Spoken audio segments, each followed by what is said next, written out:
Zoe, great to see you. Good to see you too. I was lucky enough to chat to you guys at this beautiful event we did at the Tate Modern. Big panel with everybody, which was terrifying. So it's nice to get to sit down with just you to focus in on you and this performance with Rita. It's astounding. I watched it again in preparation for today, and it almost has more kind of powerful power to it, even the more you kind of get into the character, I think, and watch it again and again. What was the starting point for this project for you? I have to thank my reps, these awesome women, Ali and Ida at CAA. They literally ran to their phones once they left a meeting with Jacques at their offices, calling me. And I think I was like, I was either taking one of my children to school or to a doctor's appointment, and I just saw all these missed calls and these like psycho texts like, you need to call me back, you need to call me back. And they knew that Jacques has always been at the top of my list as one of those dream directors to work with, but that unreachable, star that you just kind of go, well, it's good to wish, even though I'll never get there. But that opportunity came about, so they told me about the project. It was difficult for them to explain it to me, and then all of a sudden, 2 days later, there's a Zoom scheduled. I was so nervous to meet him.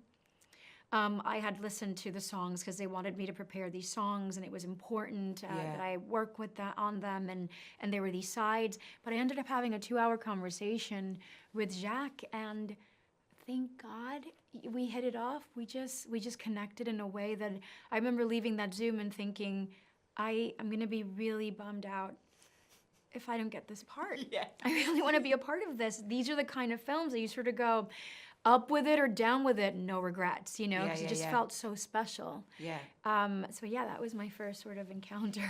And was part of the kind of the passion that you felt for the project already, because it gave you the opportunity to throw everything, all of you, into it, really, whether it's your background in dance, the singing, the acting, but then also, in your, in Spanish, there's so many kind of... It was an all-encompassing opportunity for me to throw in so much more of myself into my work. I felt that I was able to do it in the beginning when I still lived in New York, and I would do these off-Broadway little musicals that nobody would go to see, just my parents. But I felt there was an exhilaration that I felt being on stage, that all of a sudden, as I embarked on this journey of acting, I left these pieces of me behind, and I was deeply yearning for them. I missed them. I just felt like, is this it? Because I feel incomplete. I feel like I want to challenge myself, and I didn't know what it was. The moment I met Rita, and there was a song that never made it into the film, but it's called 4 Years, 4 Años, which is, it's 4 years later when Rita and Emilia meet, and they reconnect, and Rita now takes Emilia's children and her family back to her. Then that evening, they're supposed to have like this bottle of wine, and they're kind of like catching up on like, what have you missed and what have you missed? And since I've been gone, since we've been away, and that's when they really become friends and not just client and lawyer and fearful and feared, individual. And it was quite beautiful, but Jacques found it to be very melodramatic. He felt that 4 Años was sort of like unfolded into all these other scenes that came together, which I completely agree with him. But I just remember thinking, this is it. This is what I've been wanting for so long, to be challenged in this way, and to do something in my native language. I'd never done it before. Yeah. I really hope we get that on the DVD extra or something as well, that extra song. Please, Jacques. No, we never recorded it. Oh, no. Jacques really didn't like it, and it came up last night at the Q&A. He was like, there was this song that we just kept for 2 years massaging and evolving, and then in the end it was like, no, I just don't like it. And then I guess the composer Clement agreed with him, and I'm like, don't say it was 4 Años, it was my favorite song. I'll have it. And then Carla was like, it was mine too. When you read the script, did you know that that your performance, particularly of those numbers, was going to be so beautifully expressed through dance as well? In terms of, you were going to have this ability to to tell story through dance, to really kind of tell us about Rita through her performance? The choreography I would think I was told about it. I was loosely always told that he was working with Damien Jallet, and I looked up Damien Jallet, and the collaboration that he's done with Tom York and with Paul Thomas Anderson was quite remarkable, Anima. So I was sort of understanding, and I thought, well, how are they going to do this? Because Jacques was always very, very open about, like, this isn't a musical. Yeah. So I'm not really going to make a musical. It's not really a musical. It's an opera. And I'm like, oh, okay. But then when I saw the numbers, I realized, oh, we're going to go there. So there was a part of me that was fainting internally. I was like, I didn't even know if I had it in me, And then the other part that I was like literally taking everything off. I was like, okay, let's go. Let's do it. I'm ready, Doing my pliés, my grand pliés, already. But that's the thing, is it feels so natural to you and to the character, from the off. We meet Rita, and then suddenly we're in this number, and we're like, oh yes. Yeah. It's what is the kind of the prep for all those? Because also the conference scene as well in the red suit, and I kind of watched it again last night, just going, how? Oh my God! All the little mannerisms and the touching of people's faces and the interaction with so many other people in that room. It's extraordinary. Thank you. What was it like? It was learn it all and then throw it all away. Whoa. And that was also about the music, because Jacques wanted to record this live, and because he wanted to have the ability to save some of the live performances if they were, worthy of it. And I needed to understand. I had a very clear idea, like, Rita's not a dancer. These are moments where she's thinking out loud. These are breaths that she's allowing herself to be enraged, to be cynical, to be afraid, to be desperate, to be crazy, and this is only between her and whoever's watching her. So I felt like she was always talking to herself, which we've done that. We can walk around our room or our house, and all the time we kind of go, and we do crazy things, because we're working something out, we're processing something. So in order for me to get there and to not make it look completely abrupt, where you have a scene and then you break off from that and then abruptly go into a number, I needed to learn it all and then understand how I was going to gradually enter that sort of environment and then gradually step away from it. So there were moments in which I chose not to sing certain lines. When she's in the bathroom and Manitas calls her, and she says, after everything, después de todo, cuánto tiempo más, those moments that needed to be sung. And Camille wanted very much for us to sing it, but then Camille and Jacques got into this agreement that Rita's thinking, she's feeling defeated. How are you going to sort of convey that without being performative, Yeah. And it's like, you just have to say it. So I love the fact that we all gave each other this liberty to interpret all this information that we were given and then showcase it and take what was needed and leave out what wasn't, I guess that's a good sign of a good director who collaborates and listens. Absolutely. And primarily Jacques was always listening to his composer, to his songwriter, to his choreographer, to his art director, and then consequently also listening to us. He is not threatened. He doesn't need to control all of this. Yeah. I think that's the gentleman in him. That's the human in him. Understanding that if he's telling a story where he's already feeling like he's entering a conversation that he knows very little about, but he's surrounding himself by people that do, the least that he can do is just allow them to share. Yeah. And then in the end, Jacques is known primarily as an editor. He was an editor for many years before he became a director in his 40s.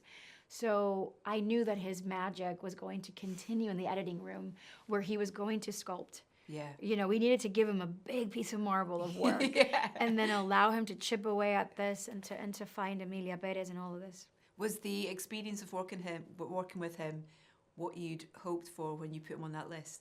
Yes. Absolutely. Absolutely.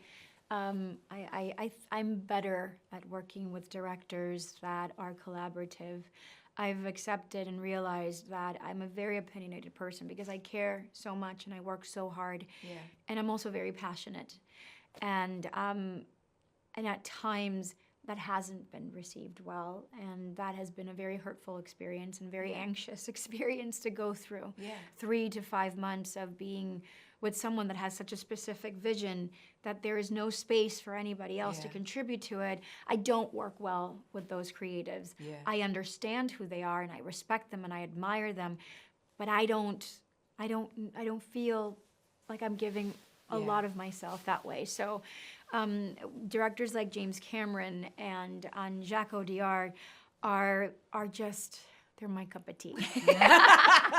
I love that. They're my cup of tea because they create really warm environments where you feel free to make a fool of yourself. Yeah. And we all laugh together, we all fail forward. And sometimes when they're passionate, we've created such a safe space that I'm okay being let down easy or hard because we've earned that confidence, that trust, you know? And I need absolutely. that. The relationships that Rita has with your, you know, with your contemporaries on screen is just is beautiful. Carla. Oh, I mean, what a joy to the world Carla is. And just, you know, we spoke about this at the Q&A, and you know, and her English is much better than she lets on. Which She understands more than she speaks. Definitely Yes. totally. But the commitment from her to these roles, you know, and I feel that the film is even greater because of that, because of her commitment. I think that the film only works because of Carla, primarily because of Carla. Nobody else would have been able to play Emilia, past and present, and this role was made for her. Both those roles were made for her. She was a force. Our job was just to make sure that runway was ready for her for when that jet came and took off, you know. And there were, for most of the days, that was an inspiring force to work with, you know. And for others, it was challenging, but it was a part of the process. Yeah. And she was juggling a lot, and she was a character actor. She's a method actor, so she didn't know it. Didn't know she was doing it. We all did, and really, but that's when a sisterhood needs to be its strongest, needs to be its most just solid. Yeah. Because a sisterhood isn't workable through the good times. It's workable through all times. You make space at all times, however way a woman may come. Yeah. So it was watching someone so passionate, watching someone so committed, watching someone go through so much pain, only inspired you to give back to that person when you are working with a person like that. And it only inspires you to be better and to keep up, you know. Yeah. So I have a great deal of respect and admiration for the woman that she is, the person that she is, and the artist that she is. Yeah. It was fascinating to watch her. I think it's a testament to your I guess your trust in each other, your admiration for each other, that all these relationships that we see on screen, you know, Rita's relationship with Emilia, with Jesse, with Epifania is you know, there's so much truth. They're so believable because of this relationship and space, I guess, and the trust that you all gave each other on set. Everybody, there is no such thing as like I'm giving you the benefit of the doubt. Always. I'm always giving you the benefit of the doubt. I know it's not personal. And I feel that it is important when you are as an artist, when you are a part of a story that is very heavy and intense, maybe not for you, but maybe for your other colleagues, it's important to dine together. So we shared a lot of personal space outside of Emilia Pérez together, all of us having dinners together or going off and doing just personal activities together to stay connected, to understand what that was yesterday or what you're going to do tomorrow, what I'm going to do, what that was for me yesterday. I think it's important. And I think that's why I love working in Europe, and I love working with like European crew and people. And same with Latinos. There's a warmth and there's this normal acceptance of just radical behavior. That it's just normal. The artist is at work. And that's an environment where I don't feel radical and I don't feel eccentric. I feel normal, So, working with someone like Carla, I learned so much from her. I still do. Every Q&A that we do, and not just of what to do for my craft, but also learned so much of the space that she was in while we were shooting the project, and my love for her just only grows. She's a very special person. Do you have a favorite song from the film? It's one that never made it. But also because like I'm Latina, so I just have a soft spot for melodrama. Look, I mean, who would Shakespeare be if it wasn't for melodrama? I mean, let's just be real. Who would we be if it wasn't for melodrama? Thank you. So, and I know that Jacques hated that song because it was just too much. It just said too much, but I loved it. And I loved practicing it with Carla. I feel like it really, if it wasn't for Cuatro Años, Carla and I wouldn't have never gotten to sort of like know each other in the profound way that we did as Carla and myself, and also as Rita and Emilia. And then to know that it never made it, and we never even shot it, and we never recorded it. We were just like, oh, okay. But it lived throughout everything else, so that was my favorite. I think Alegato, I know that everybody's favorite is El Mal, and it is. It is something, but I was so in it, I was so invested, I was so nervous and anxious that I still have like separation anxiety of it. You know what I mean? Like I need to separate from it in order for me to really admire it, because it was a lot of work.